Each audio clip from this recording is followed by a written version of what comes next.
जय शिवराय मित्रांनो, मी प्रशिक बांगरे आणि स्वागत आहे तुमचं माझ्या यूट्यूब चॅनलला. तर आम्ही चाललो आहे म्हणजे फॅमिली ट्रिप आहे. तर पूर्ण मजा मी दाखवणार आहे तुम्हाला. आज आता आम्ही आलो आहे माळशेज घाटात आणि इथून आम्ही जाणार आहे ओझरला. अक्कलकोटचा प्लॅन आहे आणि अक्कलकोट, पंढरपूर, गाणगापूर हे सगळं करून आम्ही रिटर्न घरी येणार आहेत. 3 दिवसाची ट्रिप आहे. तर पूर्ण लॉग बघायला विसरू नका आणि कंटिन्यू करा माझ्या चॅनलला. माळशेज घाट म्हणजे महाराष्ट्रातील पश्चिम घाटातील एक सुंदर आणि निसर्गरम्य ठिकाण आहे, जे पावसाळ्यात धबधब्यांनी आणि हिरव्यागार दऱ्यांनी नटलेले असते.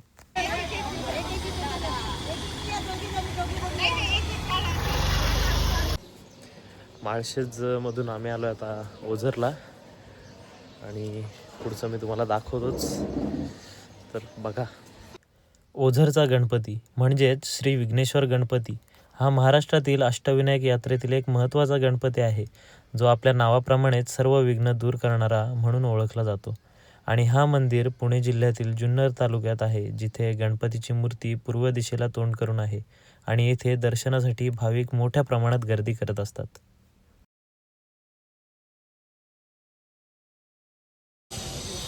आम्ही माळशेजवरून आलो आता ओझरला आणि मागे बघू शकता तुम्ही मंदिर आहे. अष्टविनायकपैकी एक हे मंदिर आहे आणि हे मंदिर पुणे जिल्ह्यात जुन्नर तालुक्यात ओझर गावात स्थित आहे. तर अजून भरपूर ठिकाणं फिरायचे आहेत, त्याच्यामुळे मी पूर्ण एक्सप्लोर नाही करत बसत. बाकीचं आपण जर असं कधी खास ओझरला भेट देण्यासाठी आलो तर मग बघूया. पण जर सगळंच एक्सप्लोर करत बसलो तर लॉग खूप मोठं होईल. तर आता एवढीच माहिती देतो आणि आता भेटूया थोड्या वेळात पुढे. तर तुम्ही कंटिन्यू करा लॉग.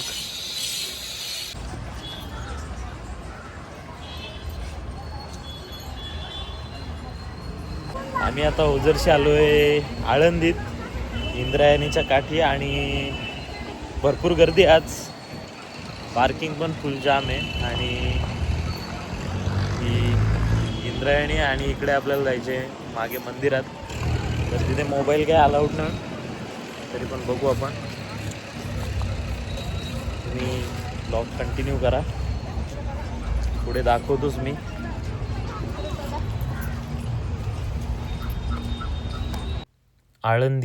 आळंदी हे पुणे जिल्ह्यातील इंद्रायणी नदीकाठी वसलेले एक महत्त्वाचे तीर्थक्षेत्र आहे, जे 13व्या शतकातील संत ज्ञानेश्वर महाराजांचे संजीवन समाधीस्थळ म्हणून ओळखले जाते. हे शहर वारकरी संप्रदायाचे केंद्र असून येथे संत ज्ञानेश्वर महाराजांच्या समाधी मंदिराला भेट देण्यासाठी देशभरातून भाविक येतात. आळंदीचा इतिहास, परंपरा आणि आध्यात्मिक वारसा खूप मोठा आहे. आळंदीमधील सुवर्ण पिंपळ हे एक प्राचीन आणि पवित्र पिंपळाचे झाड आहे. या झाडाला संत ज्ञानेश्वरांच्या मातोश्री रुक्मिणीबाईंनी 1,25,00,000 प्रदक्षिणा घातल्या होत्या, अशी श्रद्धा आहे, ज्यामुळे त्याला हे नाव पडले असून भाविक आजही त्याची पूजा करतात व प्रदक्षिणा घालतात, असे त्याचे महत्त्व आहे. श्रीराम जय राम जय जय राम.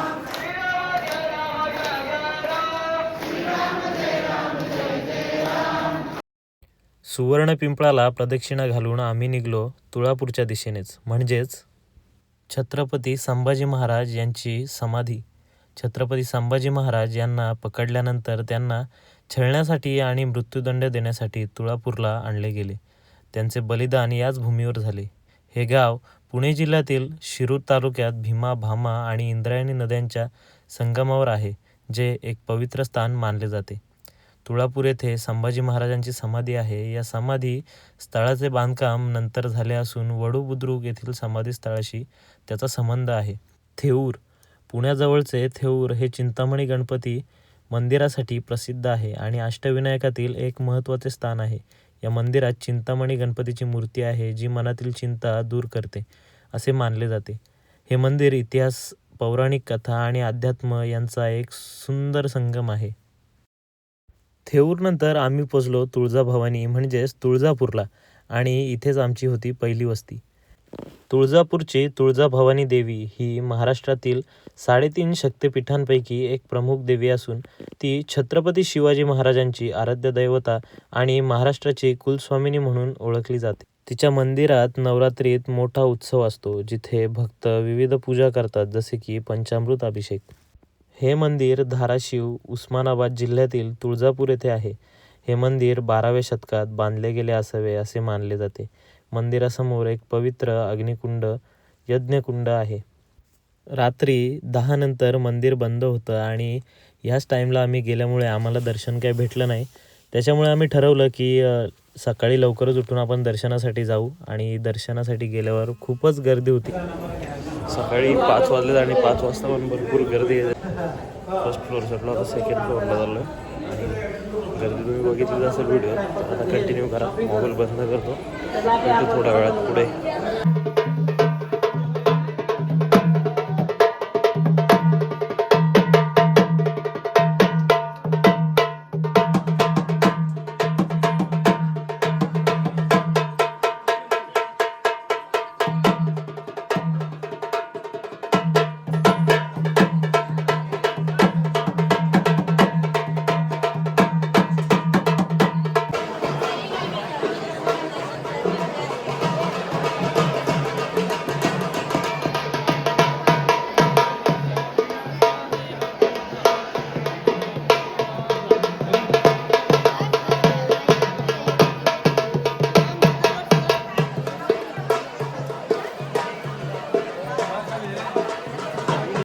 जवळजवळ 3 ते 4 तासांचा प्रवास करत आम्ही पोचलो गाणगापूरला.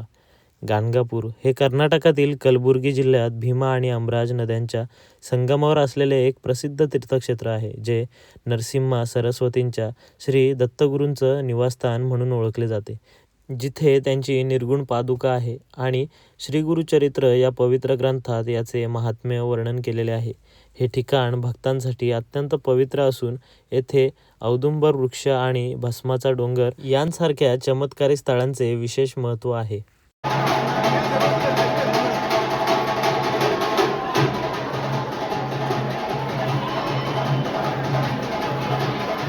गाणगापूरवरून पुन्हा एकदा 3-4 तासांचा प्रवास करत आम्ही पोचलो अक्कलकोटला.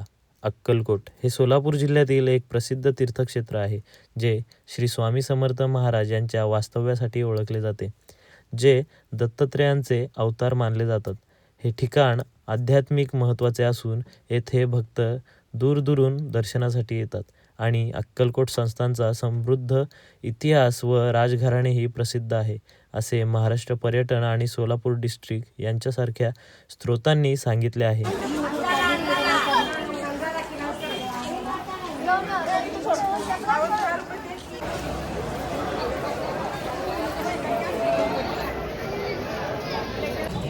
अक्कलकोट करून आम्ही आता आलो आहे पंढरपूरला. नाईट व्ह्यू बघू शकता तुम्ही. आणि आता पण गर्दी आहे, भरपूर गर्दी आहे.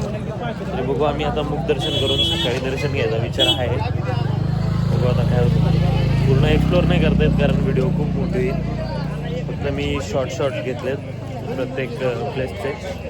तर आता बघू पुढे.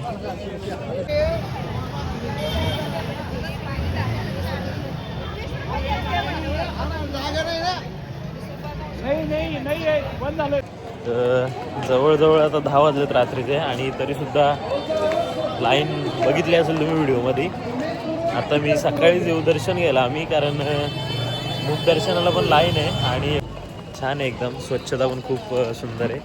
जे एवढा 2-3 दिवस ट्रॅव्हल केला पण अशी स्वच्छता कुठे पाहायला नाही मिळाली. काल आम्ही अक्कलकोटला स्टे करणार होतो, पण जरा लेट झाला आम्हाला म्हणून आम्ही तुळजापूरलाच स्टे केला. तर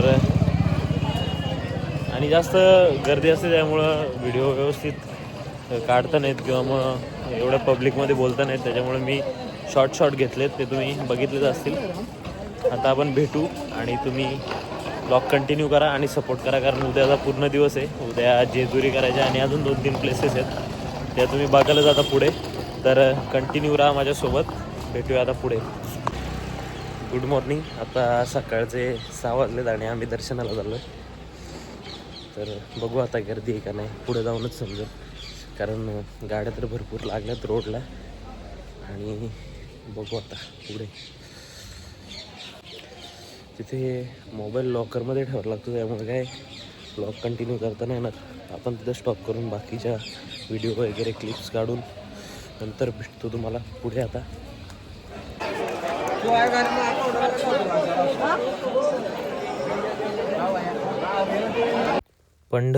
पंढरपूरचे विठ्ठल मंदिर हे महाराष्ट्राचे आराध्य दैवत असलेल्या विठ्ठलाचे प्रसिद्ध ठिकाण आहे, जे सोलापूर जिल्ह्यात भीमा नदीच्या काठी वसलेले आहे.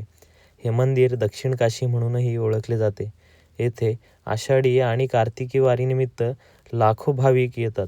मंदिराचा इतिहास 12व्या शतकापासून आहे आणि मंदिराच्या वेळा सकाळी 6 ते रात्री 11 पर्यंत असतात, जिथे विठ्ठल रुक्मिणीची पूजा केली जाते आणि वारकरी पायी चालत पाऊले चालती पंढरीची वाट या भावनेने येथे येतात.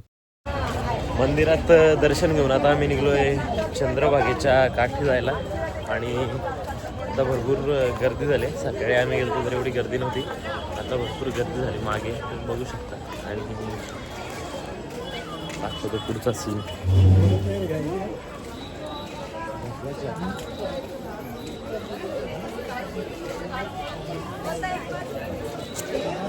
एकदम प्रसन्न वाटतं इकडे आणि 3 दिवसांमधला हा खूप सुंदर दिवस वाटतो आज, कारण सकाळ पण एकदम सुंदर झाली माऊलींच्या दर्शनाने. आणि आता आम्ही चंद्रभागेच्या काठी आलोय. तुम्हाला बाकी पुढचे शॉट दाखवतो. पंढरपूरची चंद्रभागा नदी म्हणजेच भीमा नदी ही विठ्ठल भक्तीचे केंद्र असून आषाढी कार्तिकी वारीच्या वेळी लाखो वारकरी येथे स्नान करतात. ही नदी पंढरपूर शहराच्या बाजूने अर्धवर्तुळाकार फिरते आणि तिला महाराष्ट्रातील एक पवित्र नदी मानले जाते, जिथे विठ्ठल रखुमाईच्या दर्शनापूर्वी स्नान करणे महत्त्वाचे मानले जाते. ही नदी भीमाशंकर येथे उगम पावलेल्या भीमा नदीचाच एक भाग आहे. इंद्रायणी आणि नीरा नद्यांना संगम झाल्यानंतर ती चंद्रभागा म्हणून ओळखली जाते. पंढरपूर शहरात चंद्रभागा नदीच्या पात्रात विठ्ठल मंदिराच्या पूर्वेला पुंडलिक महाराजांची समाधी आहे. संत पुंडलिक हे विठ्ठलाचे महान भक्त होते. त्यांच्या भक्तीमुळेच विठ्ठल पंढरपूरमध्ये विटेवर उभा राहिला, अशी आख्यायिका आहे. म्हणूनच विठ्ठल दर्शनाआधी पुंडलिक दर्शन घेण्याची प्रथा आहे.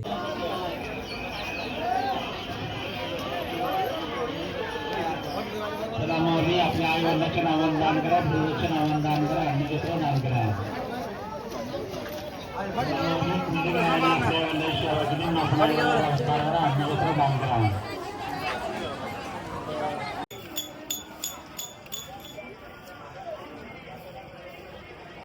कैकाडी महाराज हे पंढरपूरमधील एक प्रसिद्ध संत होते, ज्यांनी आयुष्यभर मानवसेवा केली आणि 1978 मध्ये याच पंढरपूरच्या मठात देह ठेवला. त्यांचे मंदिर म्हणजेच कैकाडी महाराज मठ पंढरपूरच्या जुन्या पेठेत असून तेथे राम, दुर्गा, साईबाबा, हनुमान यांसारख्या देवतांचेही मंदिर आहेत, जेथे भाविक दर्शनासाठी आणि शांततेसाठी येतात. पंढरपूरला भेट देणाऱ्या भाविक कैकाडी महाराजांच्या या मठाला भेट देतातच, जिथे त्यांना शांतता आणि आध्यात्मिक अनुभव मिळतो. आम्ही आता आलो आहे जेजुरीला. बाकी तुम्हाला जेजुरी दाखवतो मी पुढे. आताच एंट्री केले, आता पुढे. जेजुरी मंदिर हे महाराष्ट्रातील एक प्रसिद्ध तीर्थक्षेत्र असून हे भगवान खंडोबाला समर्पित आहे, जो शिवाचा अवतार मानला जातो आणि अनेक कुटुंबांचे कुलदैवत आहे. हे मंदिर उंच डोंगरावर असून त्याला 9,00,000 पायऱ्यांचा डोंगर म्हणतात आणि विशेषतः भंडारा उत्सवात भाविक हवेत हळद उधळतात, ज्यामुळे सोनेरी रंगाची उधळण होते, जे समृद्धीचे प्रतीक आहे आणि हे ठिकाण पुण्याजवळ आहे. जेजुरी हे केवळ एक मंदिर नसून ते महाराष्ट्रातील संस्कृती आणि श्रद्धेचे एक महत्त्वाचे केंद्र आहे. मंदिराच्या वास्तुशैलीत इतिहासाचा ठसा आहे. पुरातन कोरीवकाम आणि भव्य सभामंडप मन वेधून घेतात. येथे आलेला प्रत्येकजण खंडोबाच्या कृपेने भारावून जातो. श्रद्धा, परंपरा आणि भक्ती यांचा अनोखा संगम अनुभवायचा असेल तर जेजुरीला नक्की भेट द्या.